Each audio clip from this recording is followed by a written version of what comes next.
ध्वनि और प्रकाश प्रस्तुति में आपका स्वागत है। कृपया अपने मोबाइल फोन्स स्विच ऑफ कर लें। कमर्शियल फोटोग्राफी यहाँ वर्जित है। धौलीगिरी का ये गिरीखंड, दूर दूर तक फैला ये भूभाग, इसका जर्रा जर्रा उस लूट से सींचा गया है जिसने इंसानी सभ्यता की नई कहानी, नई इबादत लिखी है।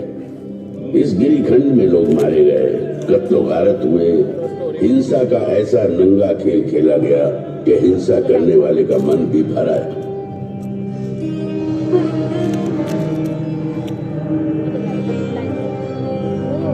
हैवानियत के बीच इंसानियत फिर से पैर जमाने लगी। हिंसा के खिलाफ अहिंसा की मजबूत जड़ें पहाड़ी चट्टानों, अंधेरे जंगलों, उफनती नदियों और महासागरों को चीरती सरहद पार तक फैल गई। और इसी धरती से इंसानियत का नया स्वर इस गिरीखंड से टकरा समस्त विश्व में गूंज उठा।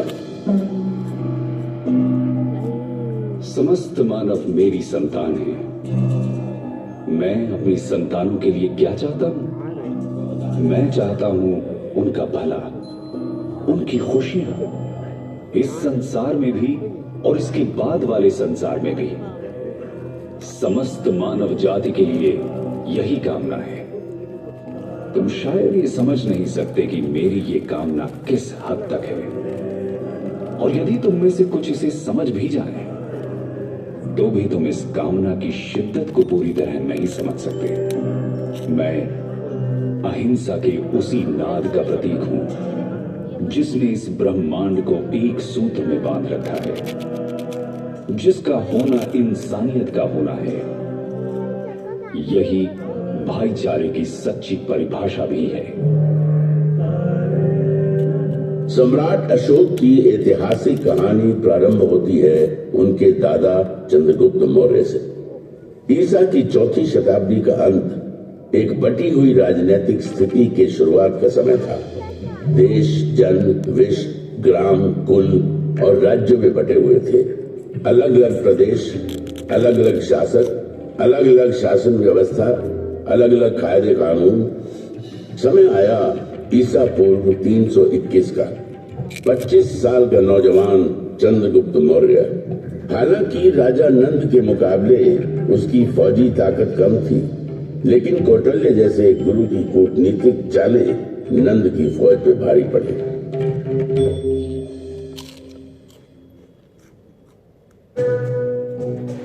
सुनो चंद्रगुप्त, तुम्हें अगर नंद का समूल नाश करना है तो धैर्य से काम लेना होगा और जैसा मैं कहता हूं वैसा ही करना होगा। भूखे को अगर थाली की गर्म खिचड़ी खानी हो तो बीच में कभी हाथ नहीं डालना चाहिए। इससे हाथ तो जलता ही है, मुंह भी जलेगा और पेट में छाले पड़ जाएंगे। इसलिए चंद्रगुप्त, खिचड़ी को किनारे से खाते हुए बीच की ओर बढ़ो। इस तरह बिना खुद को आहत किए तुम आखिरी दाने तक को खा सकते हो। ठीक उसी प्रकार तुम्हें नंद के राज्य पर विजय प्राप्त करनी है।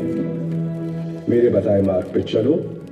वो समय दूर नहीं जब सत्ता का केंद्र तुम्हारे हाथों में होगा। तुम अधिपति बनोगे। चंद्रगुप्त ने कौटिल्य के बताए मार्ग पर चलना शुरू कर दिया। सीमावर्ती क्षेत्रों के साथ छेड़छाड़ शुरू हो गई। लक्ष्य था केंद्र पर अधिकार जमाना। गंगा किनारे का प्रदेश चंद्रगुप्त की मुट्ठी में आ गया। इसी बीच सिकंदर भारत से वापस लौट गया। सिकंदर के चले जाने से जो खालीपन पैदा हुआ, चंद्रगुप्त ने उसका भरपूर फायदा उठाया। चंद्रगुप्त उत्तर पश्चिम की तरफ बढ़ता चला। इन प्रदेशों को तेजी से अपने कब्जे में करता सिंधु नदी तक जा पहुंचा। उसकी नजर सिंधु पार के इलाकों पर थी, लेकिन वहां शासन था सिकंदर के सेनापति सेल्यूकस निकेटर का। चंद्रगुप्त रुक गए। उनकी नजर मध्य भारत पर पड़ी। उसने नर्मदा के उत्तर में स्थित प्रदेशों को अपने कब्जे में ले लिया, लेकिन सिंधु पार के इलाकों को अपनी मुट्ठी में करने की चाहत अभी भी दिल में कसमसा रही थी। साल था ईसा पूर्व 305 का। चंद्रगुप्त सेल्यूकस से जा भिड़ा।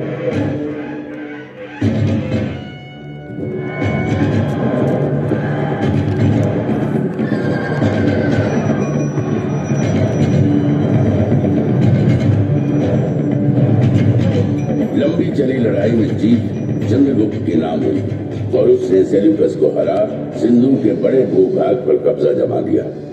बंगाल से लेकर हिंदू कुश और हिमालय से लेकर नर्मदा तक के प्रदेश चंद्रगुप्त की छत्र छाया में आ गए। एक नए युग, नई व्यवस्था ने बीज से पौधे का रूप ले लिया। राज्य साम्राज्य में बदल गए और जन्म हुआ दुर्जय मौर्य साम्राज्य का। ऐसा कहते हैं कि अपने जीवन के अंतिम काल में चंद्रगुप्त मौर्य जैन सन्यासी बन गए। अपना साम्राज्य अपने पुत्र बिंदुसार को सौंप जैन मुनियों के साथ दक्षिण की ओर चले गए तथा जैन रीति के अनुसार अनाहार द्वारा अपने जीवन का त्याग कर दिया।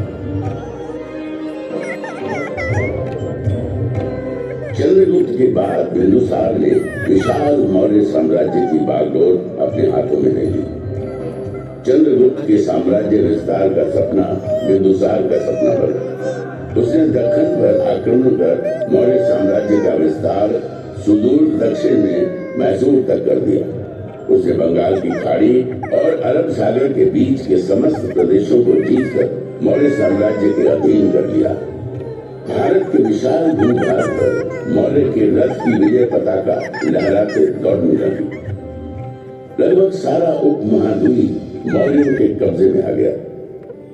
सिर्फ एक क्षेत्र था जो अब भी उनकी पहुंच से बाहर था। वो था पूर्वी तट कलिंग।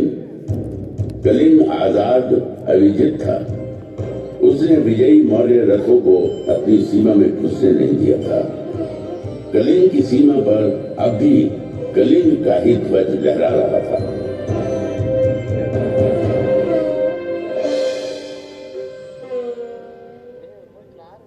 बिंदुसार की कई पत्नियों में से एक थी धर्मा। उसी के गर्भ से जन्म लिया बालक अशोक ने। अशोक के जन्म और उसके पराक्रम की भविष्यवाणी महात्मा बुद्ध ने पहले ही कर दी थी।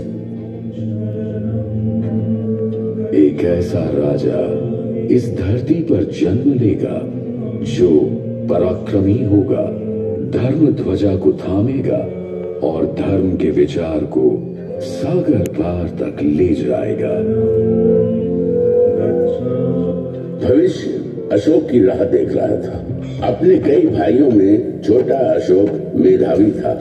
गुरुओं की बताई बातों को फौरन समझ लेता। शस्त्र चलाने का खेल उसे खूब भाता था। दुश्मन के वार से किस तरह बचना है, शत्रु को कैसे अपनी तलवार के नोक के नीचे लाना है, ये कला उसने बचपन में ही सीख ली थी। शस्त्र कला के अभ्यास में वो अक्सर अपने बड़े भाई सुसीम को परास्त कर देता था।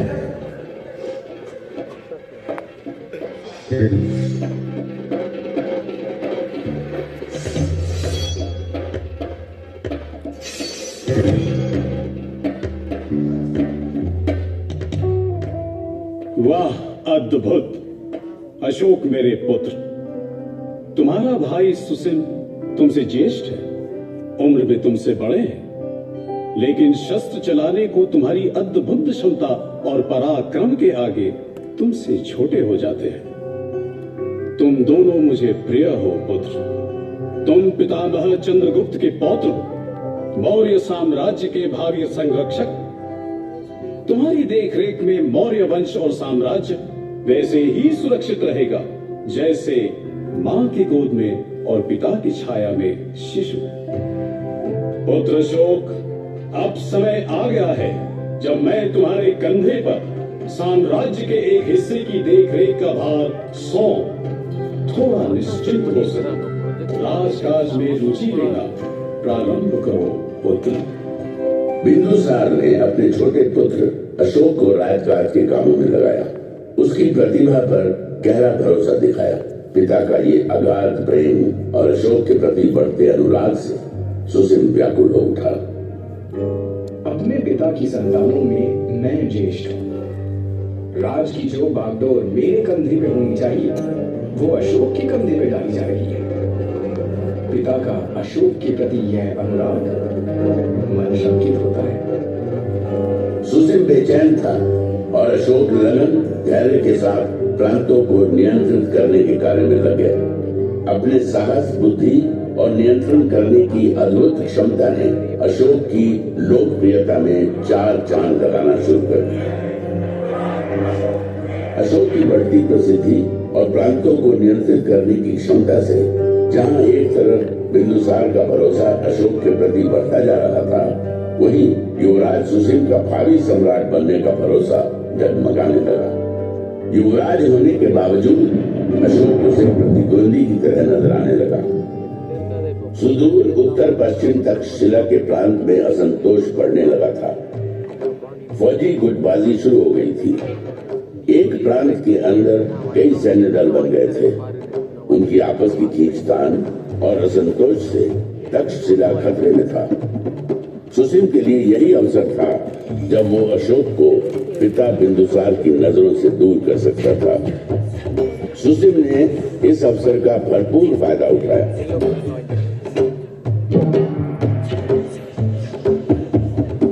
तक्षशिला में बढ़ती अशांति और असंतोष ने मौर्य साम्राज्य को संकट में डाल दिया है। तक्षशिला की रियासतें आपस में शत्रुता पाली हुई है। रियासतों के सैन्य दल आपस में लड़ रहे हैं। यदि इसे शीघ्र रोका नहीं गया तो वह दिन दूर नहीं जब तक्षशिला मौर्य साम्राज्य के खिलाफ विद्रोह कर देगा। पितामह चंद्रगुप्त के साम्राज्य की रक्षा करनी है तो तक्षशिला के विद्रोह को शांत करना ही होगा। हम भाइयों में सिर्फ अशोक ही ऐसा है जो इस विद्रोह को शांत कर सकता है। इसलिए मैं आपसे आग्रह करता हूँ कि अशोक को यथाशीघ्र तक्षशिला प्रस्थान करने का आदेश दें। बिंदुसार ने अशोक को तक्षशिला में हो रहे उपद्रव और बढ़ रही अशांति को शांत करने के लिए तक्षशिला जाने का आदेश दे दिया। अशोक अपने बड़े भाई सुसिम की योजना से अनजान अपने दल बल के साथ तक्षशिला की ओर बढ़ चला। अशोक ने पाटलिपुत्र से तक्षशिला, आज के सिंध प्रदेश तक की लंबी यात्रा तय की। अशोक की व्यवहार कुशलता, उसकी बहादुरी और राज चलाने की उसकी नीति से तक्षशिलावासी पहले से ही परिचित थे। अशोक के तक्षशिला आगमन को वहां के लोगों ने बड़े उत्साह और खुले हृदय से लिया।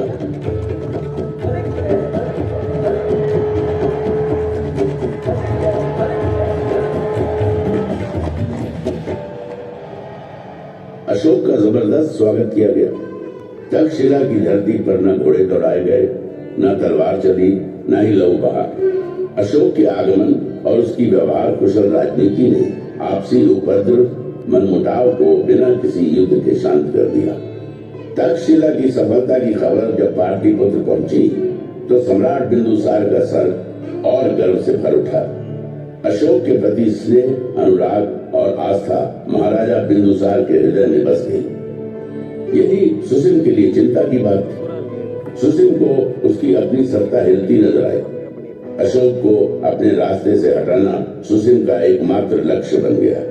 सुसिम ने अशोक के खिलाफ महाराज के कान भरना शुरू किए।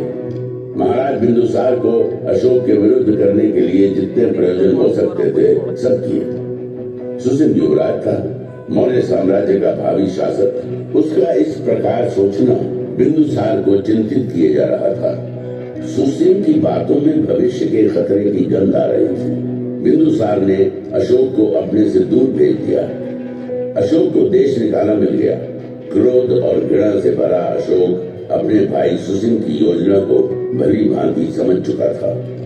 अपने हृदय में धड़कती ज्वाला को दबाए अशोक मौर्य साम्राज्य से बाहर निकल गए।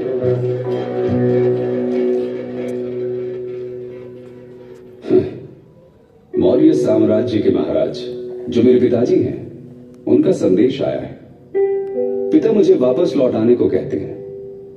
मौर्य साम्राज्य के प्रांत उज्जैन में भयंकर विद्रोह जो छिड़ा है। मेरे अपने ही भाई ने मेरे खिलाफ पिताजी के कान भरे, मेरे खिलाफ किया। यही पिताजी जो निमंत्रण देकर मुझे बुला रहे हैं, उन्होंने देश निकाला का आदेश सुनाते एक पल की भी देर नहीं की। यह कैसा संबंध है? क्या यह निमंत्रण सिर्फ इसलिए है कि मेरे भाइयों में विद्रोह को कुचलने का साहस नहीं? फिर तो युवराज सुसिम को कोई अधिकार नहीं कि वो मौर्य साम्राज्य की प्रजा पर राज करे। जो राजा अपनी प्रजा की भावनाओं, उनकी आवश्यकताओं को न समझता हो, उसे राज करने का अधिकार ही नहीं। एक बार फिर मेरा हृदय क्रोध और ग्लानि से भराया है। मैं जाऊंगा, उज्जैन अवश्य जाऊंगा। मौर्य साम्राज्य को मेरी जरूरत है।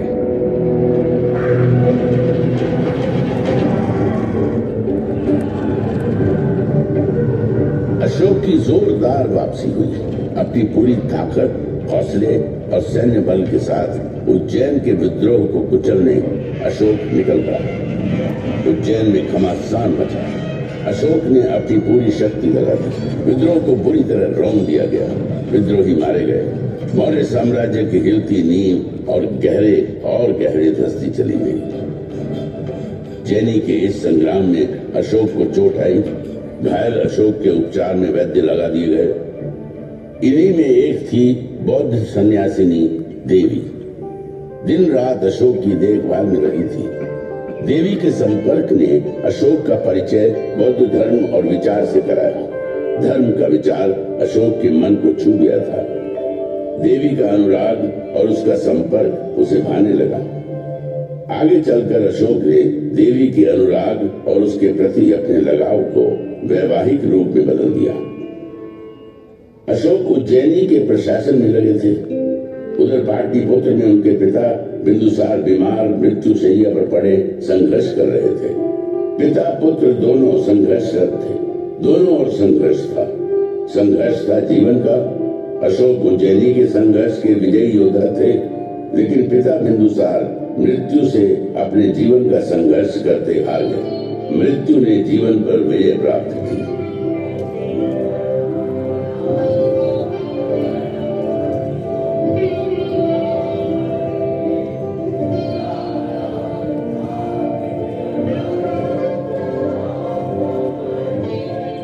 पिता से दूर पिता की मृत्यु के समाचार ने अशोक को पुनः नए संग्राम में ला खड़ा किया। धूल के गुबार उठने लगे। मन में दुख करुणा का बवंडर सा उठ खड़ा हुआ। कई तरह के प्रश्न आपस में टकराने लगे। प्रश्न था आने वाले समय के मौर्य साम्राज्य के गौरव का। पिता नहीं रहे, मुझे पाटलिपुत्र लौट जाना होगा।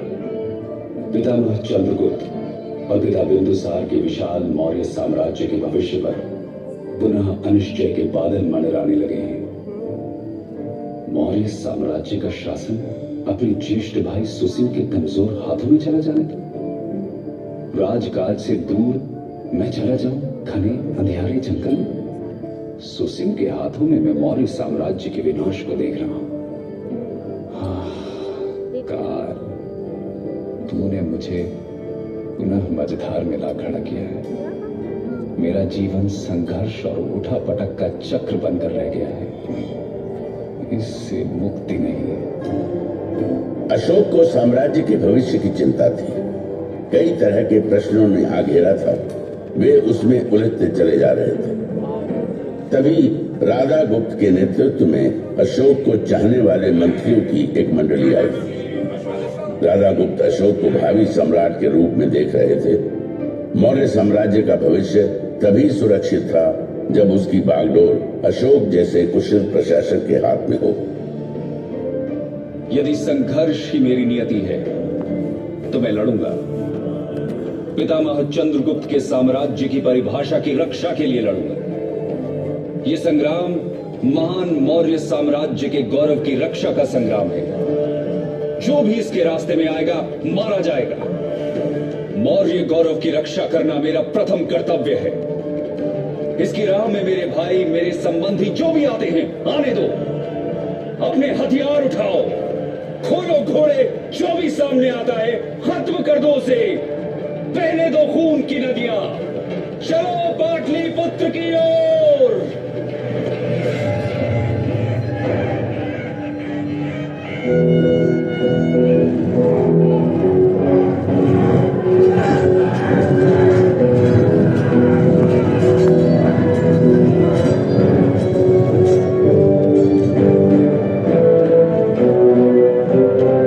भयंकर मारकाट मची।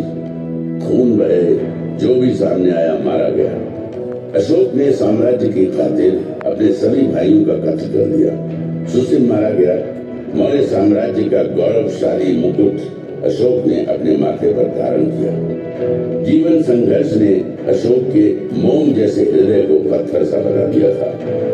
इस हृदय में दया नहीं थी, करुणा का कतरा कतरा सूख चुका था।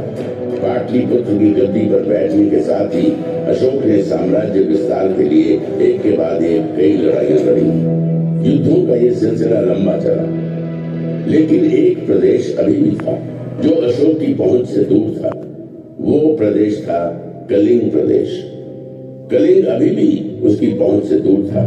कलिंग प्रदेश राजा अनंत चंद्रभान की जय। कलिंग प्रदेश राजा अनंत चंद्रभान की जय। कलिंग आजाद था, पराधीनता उसे स्वीकार न थी। उत्तर भारत के समस्त राज्य अशोक के कब्जे में आ गए थे।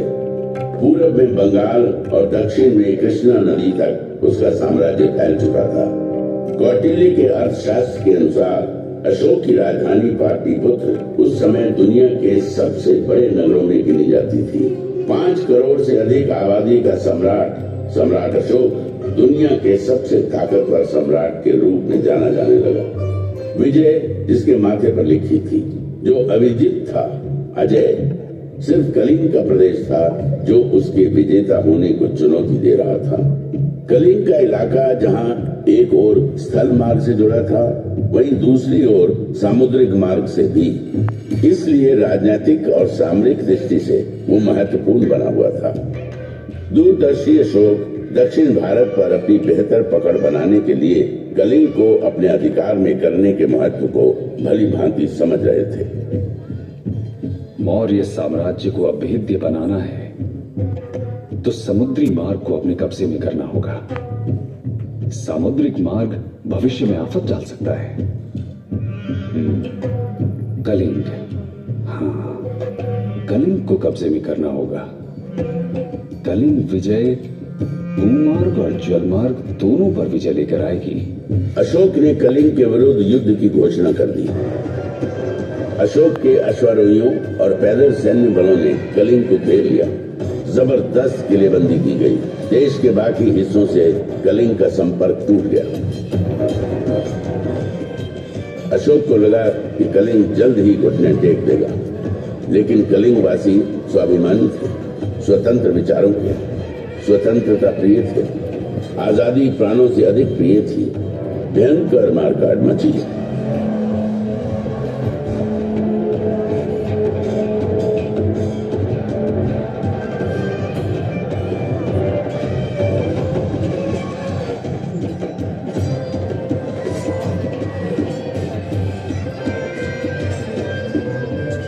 कलिंग का यही प्रदेश संग्राम का केंद्र बना। अशोक के अश्वारोहियों ने धौलीगिरी के प्रदेश को रौंद डाला। जबरदस्त मुकाबला हुआ। युद्ध चला। 1.5 लाख से अधिक लोग बंदी बना लिए गए। लाखों लोग मारे गए। घायलों की तो गिनती ही नहीं थी। कलिंग का युद्ध इतिहास की सबसे बड़ी त्रासदी बन गया। मानवता आंसू बहाती रही। इंसानियत ने बर्बरता और जुल्म के आगे घुटने टेक दिए।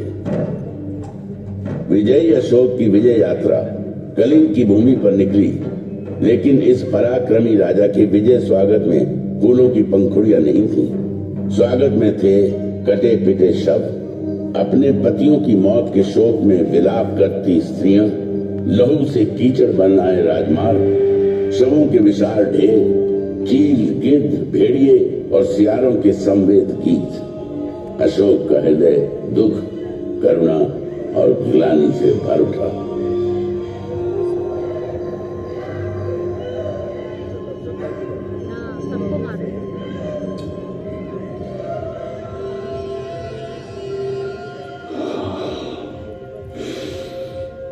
ये मैंने क्या कर दिया? मैं तो निकला था विजय कर कि कलिंग की भूमि मेरा स्वागत करेगी, लेकिन विजयी राजा की तरह फूलों की वर्षा, चंदन और कुमकुम से मेरे माथे पर तिलक होगा। अरे मेरे कर्म, मेरे मस्तक पर तिलक की जगह रक्त रंजित कीचड़ होता है। मेरे स्वागत को पीछे मुर्दा शरीर, कटे हुए मानव अंगों के ढेर, सियार और भेड़िए गा रहे हैं विजय गीत। वातावरण में सिर्फ दुर्गंध, मुर्दा शवों की दुर्गंध। क्या यही है मेरी यशभूमि? यही है मेरा पराक्रम? यदि विजय है ये, तो पराजय क्या? ये विजय है या पराजय? न्याय है या अन्याय? ये वीरता है या कायरता? क्या निरपराध बच्चों और स्त्रियों की हत्या ही वीरता है? मैंने जो किया है, क्या यही है मेरा साम्राज्य विस्तार और सहिष्णुता? किसी के पति मारे गए, किसी के पिता, किसी के बच्चे, तो किसी के घर पर वो हमला। मुर्दा शवों के ढेर थे। क्या किया मैंने? ये विजय प्रतीक है या पराजय की बूंद? ये मंडराते गिद्ध, चील और कौवे संदेश वाहक हैं उस दुराचारी की मृत्यु के जिसने ये कर्म किए। प्रभु, मुझे शांति कहां मिलेगी? मेरे प्रभु, अपनी शरण में ले लो ईश्वर, अपनी शरण में ले लो, मुझे थाम लो। प्रभु, शांति चाहिए मुझे, मेरे प्रभु, शांति चाहिए।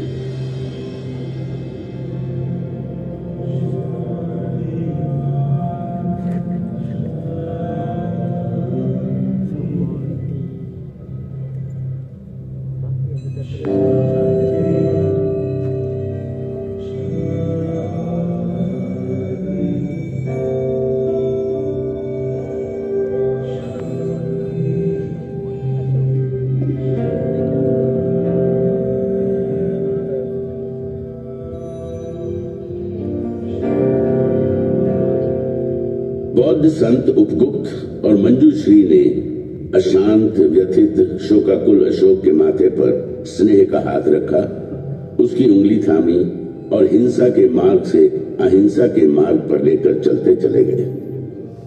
उसने हिंसा का त्याग कर अहिंसा को अपना धर्म बना लिया। अशोक बुद्ध के मार्ग पर चल निकले और कहे गए देवन प्रिय, देवताओं के प्रिय, प्रियदासी। कलिंग, जहां अशोक ने युद्ध लड़ा, उसके हृदय का सबसे प्रिय प्रदेश बन गया। धौली की जो दया नदी रक्त से लाल हो गई थी, उसी दया नदी के तट पर बसे धौलीगिरी में अशोक ने कई चैत्य और स्तूप बनवाए, शांति संदेशों के स्तंभ खड़े करवा दिए। कलिंग के ये शिलालेख मानवीय समाज, न्याय और आदर्श की बात करते हैं। अशोक ने धम्म के विचार को अंगीकार किया। अहिंसा ही उसका मार्ग था। इंसान ही नहीं, पशुओं, जीव जंतुओं की हिंसा पर भी रोक लगा दी गई। शाकाहार का विचार दिया। जाति पाति के भेद खत्म कर दिए गए। लोक कल्याण और जनहित उसके शासन के मंत्र बन गए। सड़कों पर मैंने बड़ वृक्ष लगवाए हैं जो पशुओं और मनुष्यों को छाया देंगे। प्रत्येक 9 मील की दूरी पर मैंने आम के बागीचे लगवाए और कुएं खुदवाए हैं, विश्राम गृह बनवाए, कई ब्याव बनवाए हैं। मैंने ये सब इसलिए किया है कि मेरी प्रजा धर्म के अनुसार आचरण करे। धर्म की नीति को लागू करने के लिए उसने धर्माधिकारी नियुक्त किए और धर्म के विस्तार के लिए कई शांति संदेशकों को देश विदेश के विभिन्न हिस्सों में भेजा।